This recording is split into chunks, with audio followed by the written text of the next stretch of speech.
The European Parliament is backing the banning of palm oil and biofuels beginning in the year 2021. Europe has already been steadily moving away from palm oil in cosmetics and in foods because of environmental concerns.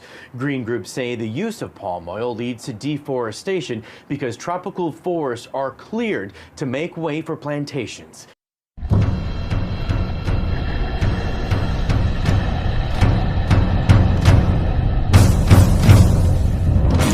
Target pemerintah Indonesia menjadi pusat produsen produk turunan minyak sawit di dunia pada tahun 2045 sepertinya tidak akan berjalan mulus.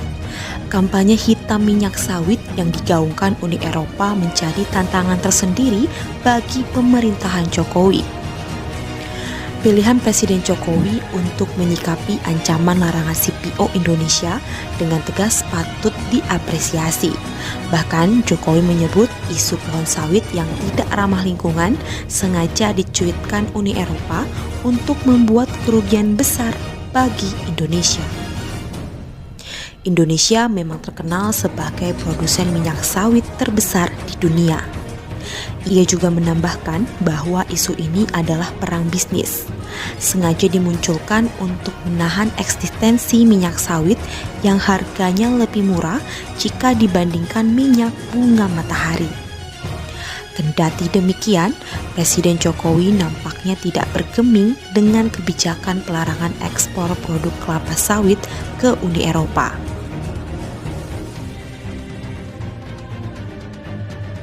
Bukannya berusaha memenuhi catatan yang diberikan Uni Eropa terkait sawit, Jokowi lebih memilih bersikap reaktif.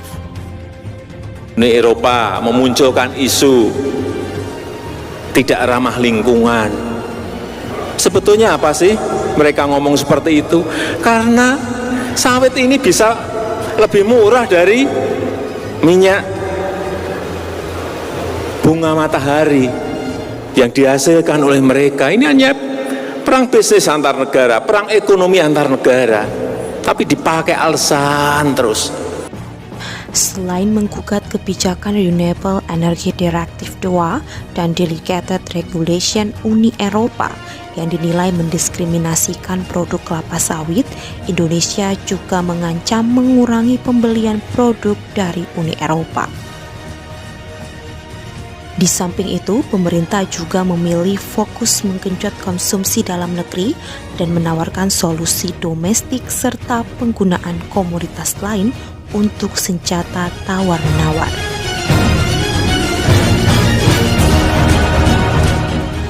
Nasionalisme yang ditunjukkan Presiden Jokowi sudah selayaknya mendapatkan dukungan dari masyarakat. Keberanian mengambil resiko dan sikap ekstrim Jokowi yang membalas larangan impor sawit bagi Uni Eropa dengan kebijakan pelarangan ekspor nikel juga harus mendapat apresiasi setinggi-tingginya.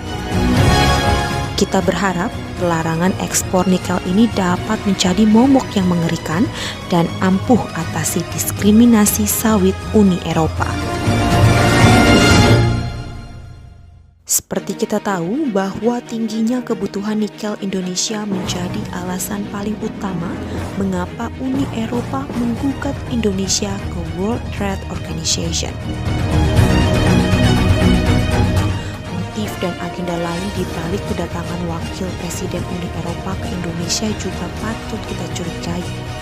Mulai dari kunjungan yang terkesan mendadak, kedekatan waktu saat sedang terjadi perang dagang Indonesia-Uni Eropa, hingga sikap labil yang ditunjukkan Uni Eropa terkait pandangan ketidakpedulian Indonesia akan lingkungan. Jika selama ini Indonesia dianggap tidak peduli dengan lingkungan berkaitan dengan kelapa sawit, kini sikap itu 180 derajat berubah. Uni Eropa melalui wakil Presiden Uni Eropa mulai memuji Indonesia dalam penanganan masalah perubahan iklim, lingkungan, dan alam.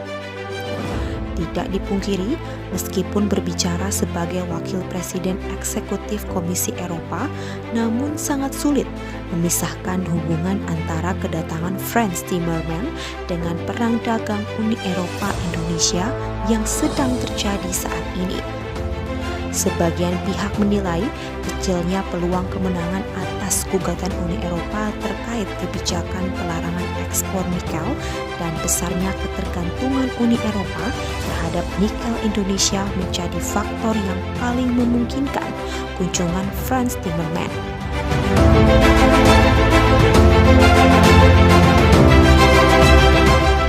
Kita berharap pemerintahan Indonesia di bawah kepemimpinan Presiden Jokowi dapat konsisten dengan sikapnya.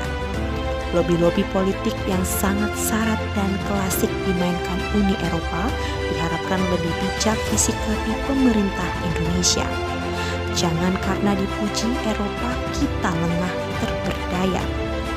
Teruslah fokus membangun Indonesia, mendorong program P100 sebagai bahan bakar sawit, yaitu penggunaan alternatif energi untuk menekan impor minyak dan gas bumi. Kemudian menjadi produsen dan global player battery lithium. Dengan begitu, embargo yang dilakukan Uni Eropa dapat menjadi momentum bagi Indonesia untuk lebih mandiri sehingga mencapai tujuannya sebagai negara yang makmur dan sejahtera.